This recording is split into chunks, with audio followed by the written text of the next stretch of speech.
एक बार की बात है, चंदनपुर गांव में एक लालची और बेईमान फकीर रहा करता था। वो अपने कपटी दिमाग से लोगों को ठगा करता था। सभी गांव वाले उसे बहुत ही ज्ञानी मानते थे। वह गांव वालों को बेवकूफ बनाकर जो भी उसे धन मिलता उसे अपने पास एक कोठरी में रखता था। लालची फकीर की मजार गांव के एक जंगल में पेड़ के नीचे थी, जहां वो बैठा करता था। एक दिन फकीर अपनी मजार के बाहर बैठा था और गांव के कुछ लोग उसके पास बैठे थे। आदमी, बाबा फकीर, अपनी आंखें खोलिए। बाबा, मैं गांव का एक गरीब किसान हूँ। सुना है आप में अद्भुत शक्तियाँ हैं। बाबा बताइए ना, इस बार मेरी फसल अच्छी होगी या नहीं? बताइए ना। फकीर, अच्छा तो ये बात है, अभी रुक, अभी बताता हूँ। अपना हाथ आगे कर बच्चा। आदमी, जी जी, ये लीजिए बाबा जी। फकीर अपनी आंखें बंद कर, बच्चा, मुझे अपनी अद्भुत शक्तियाँ से तेरे भविष्य के बारे में ज्ञात करना होगा। जैसे ही किसान अपनी आंखें बंद करता है, फकीर चुपके से अपने पीछे से एक लाल नींबू उठाता है और दूसरे रखे नींबू से उसे बदल देता है। जैसे ही किसान अपनी आंखें खोलता है, वो हैरान रह जाता है। आदमी, अरे फकीर बाबा, ये क्या? ये नींबू तो बिल्कुल लाल हो गया है। इसका क्या मतलब है? मेरी तो कुछ समझ नहीं आ रहा है, मुझे बताइए। फकीर, बच्चा, तुम्हारा आने वाला भविष्य खाने की ओर जाने वाला है। तुम्हारी इस वर्ष की बोई फसल खराब हो जाएगी, बच्चा। आदमी, नहीं नहीं बाबा, ये आप क्या बोल रहे हैं? आपके पास तो अद्भुत शक्तियां हैं, मेरी सहायता कीजिए। कोई तो उपाय होगा आपके पास, मेरी फसल को खराब होने से बचा लीजिए। फकीर, वो बात तो है बेटा, हमें अपनी अद्भुत शक्तियों से तुम्हारे भविष्य के लिए ऊपर वाले से दुआ करनी होगी, तभी तुम्हारी फसल बच सकती है। आदमी, फकीर बाबा दया कीजिए, आप महान हैं। अच्छा बाबा, ये लीजिए कुछ पैसे, आप अपने पास रखिए। लीजिए लीजिए, लेकिन मेरे लिए दुआ जरूर करिएगा। मैं फिर से आऊँगा बाबा। अच्छा, मैं चलता हूँ। फकीर, वाह मूर्ख आदमी, लेकिन मुझे क्या, मुझे तो ये धन ही देकर गया। आज तो गर्मा गर्म मुर्गी पकाकर खाऊंगा। थोड़ी देर बाद फकीर जंगल में बड़े चाव से बनाई अपनी मुर्गी खाता है।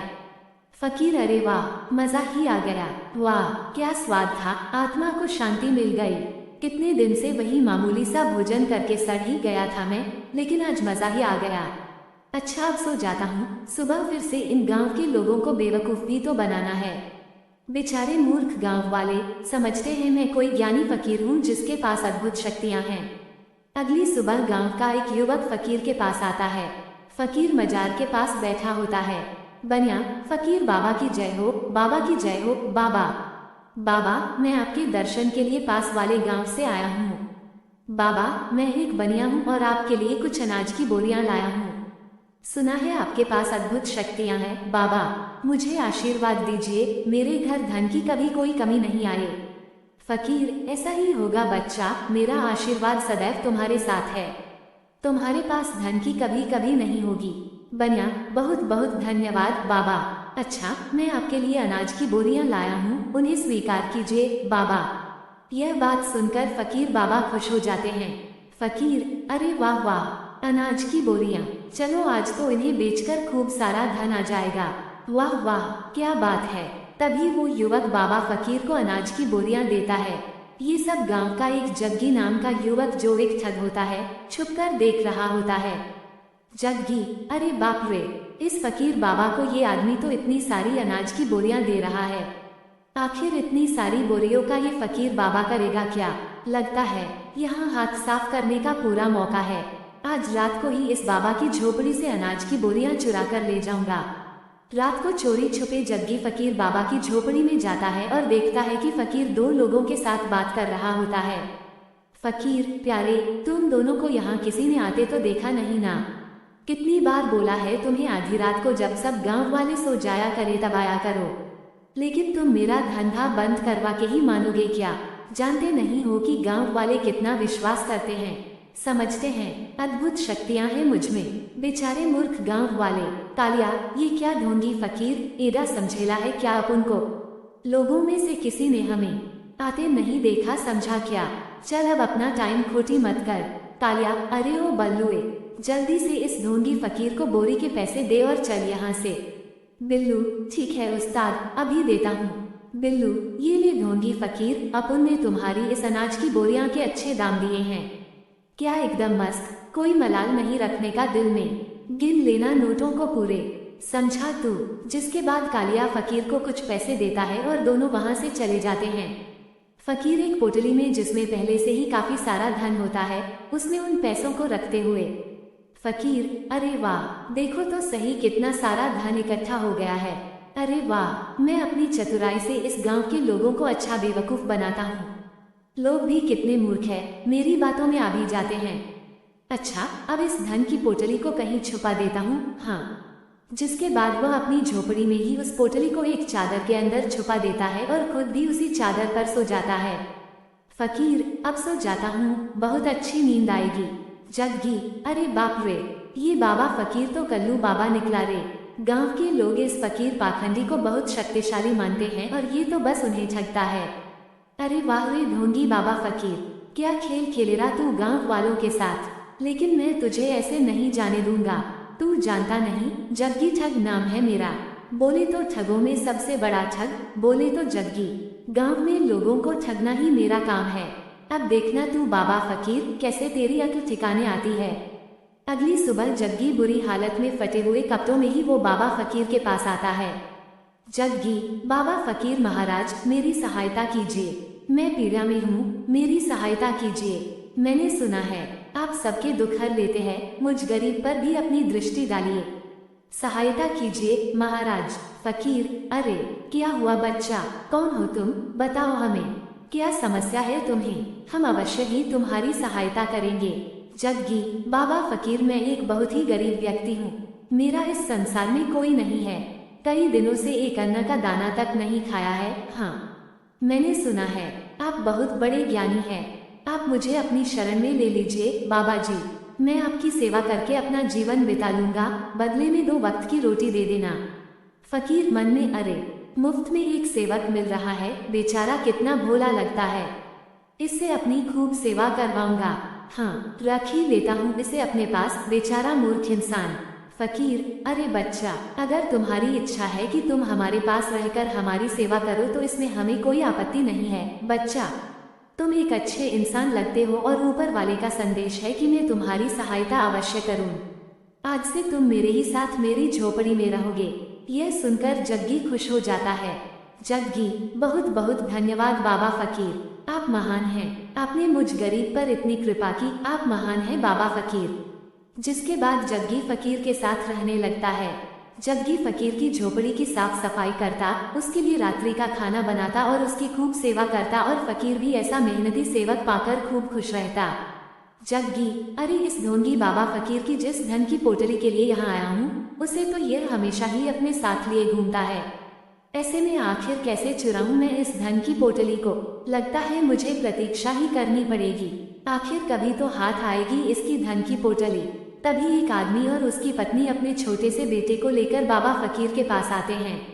आदमी, बाबा फकीर, देखिए तो जरा मेरे बेटे को क्या हो गया है, भोजन करते करते अचानक से मूर्छित होकर गिर गया है, देखिए ना बाबा जी, हमने बहुत सुना है आपके बारे में, हम पास वाले गांव से आए हैं, आप सबसे ज्ञानी और विद्वान हैं, कुछ तो कीजिए। फकीर, अरे अरे आप लोग चिंता मत कीजिए, हमें देखने दीजिए। तभी फकीर उसे देखता है और अपनी झोपड़ी में जाता है। झोपड़ी में से एक पेड़ का पत्ता लेकर आता है और बच्चे के मुंह में रख देता है। थोड़ी देर बाद वो बच्चा उठ खड़ा होता है, जिसे देखकर उसके माता पिता बहुत खुश होते हैं। आदमी, अरे आप तो सच में महान है बाबा जी, गांव वाले आपके बारे में एकदम सही कहते हैं, मेरे बच्चे को आपने स्वस्थ कर दिया, आप में महान शक्तियां हैं बाबा फकीर, आप महान आत्मा हैं, अगर आज हमारे बच्चे को कुछ हो जाता तो हम भी जीवित नहीं रह पाते, आपका बहुत बहुत धन्यवाद बाबा जी।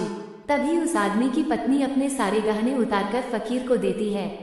आदमी की पत्नी, ये लीजिए, मेरे बच्चे के प्राण बचाने के लिए मैं आपको ये देना चाहती हूँ, इन्हें स्वीकार कर लीजिए बाबा जी, मैं आपकी सदैव आभारी रहूंगी। फकीर वो गहने देखकर बहुत खुश हो जाता है। फकीर मन में, अरे वाह वाह, इतने सारे सोने चांदी के गहने, वाह वाह, इतना धन तो मुझे कभी नहीं मिला, इन्हें पाकर तो मेरा जीवन आराम से गुजरेगा। फकीर, अच्छा ठीक है, अगर तुम मुझे अपने बेटे के प्राण बचाने के रूप में देना चाहती हो तो ठीक है, मैं ये अवश्य ही स्वीकार करूंगा, जाओ ऊपर वाला तुम्हारा भला करेगा। जिसके बाद वो दोनों अपने बच्चे को लेकर वहां से चले जाते हैं। जग्गी मन में अरे इस फकीर बाबा के तो मजे ही आ गए, इतने सारे सोने चांदी के जेवर, वाह वाह, अगर ये जेवर मेरे हाथ आ जाएं तो मेरे तो मजा ही आ जाएंगे। अब तुझे जल्दी ही कुछ सोचना होगा रे जग्गी ठग। इसके बाद फकीर वो सोने चांदी के गहने अपने धन की पोटली में रख देता है और अपनी पोटली अपने पास रखकर सो जाता है। अगली सुबह दो युवक फकीर के पास आते हैं।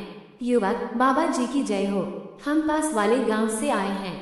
जिस माता पिता के बच्चे को आपने ठीक किया, उस गांव में आपके चमत्कार से सब आपके भक्त हो गए हैं। हमारे गांव के सभी लोग जो है आपसे मिलना चाहते हैं बाबा जी। उन्होंने आपके लिए भोजन की व्यवस्था की है, आप आएंगे तो गांव वालों को अच्छा लगेगा। आप आएंगे ना बाबा?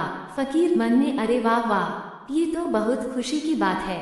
इस गांव के साथ साथ दूसरे गांव के लोगों को भी मूर्ख बनाने का मौका मिलेगा। अब तो मेरे पास और धन आ जाएगा और चारों तरफ मेरी ही जय जयकार होगी। अरे वाह, कमाल हो गया। फकीर, अच्छा ठीक है, अगर तुम्हारे गांव वालों की यही इच्छा है तो हम कल सुबह तुम्हारे गांव अवश्य आएंगे। युवक, जो आज्ञा बाबा। फकीर, अच्छा, अब हम चलते हैं। जिसके बाद वह दोनों वहां से चले जाते हैं।